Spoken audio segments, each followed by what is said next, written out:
America అధ్యక్షుడు Donald Trump, Iran అత్యున్నత నాయకుడు అయతుల్లా అలీ ఖమేనీ మధ్య మాటల యుద్ధం మరింత ఉద్రిక్తమైంది. ఈ నేపథ్యంలో ఇరాన్ కీలక వ్యాఖ్యలు చేసింది.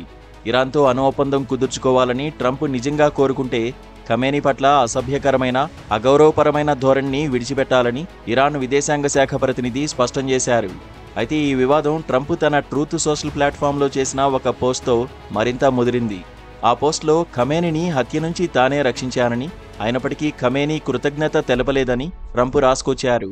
ఇరాన్లో ఖమేనీ ఎక్కడ దాక్కున్నారో తనకు ఖచ్చితంగా తెలుసని, అమెరికా, ఇజ్రాయెల్ దళాలు అతని జీవితాన్ని ముగించే అవకాశం ఉన్నప్పటికీ దాన్ని నిలువరించానని ట్రంప్ పేర్కొన్నారు.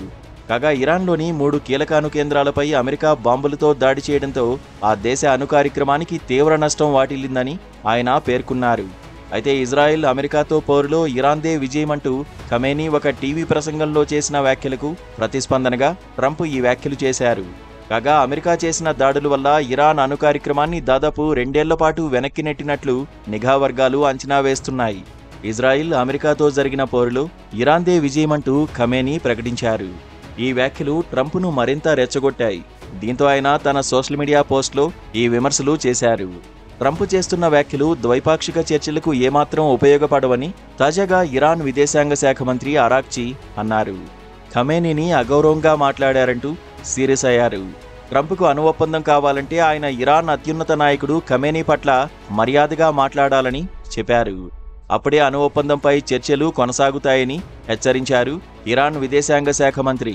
ఇక తమ క్షిపణులకు ఇజ్రాయెల్ భయపడిపోయిందని ఆయన అన్నారు. ఇరాన్ ప్రజలు శక్తివంతులని, ఎలాంటి బెదిరింపులు, అవమానాలను తేలిగ్గా తీసుకోరని అన్నారు.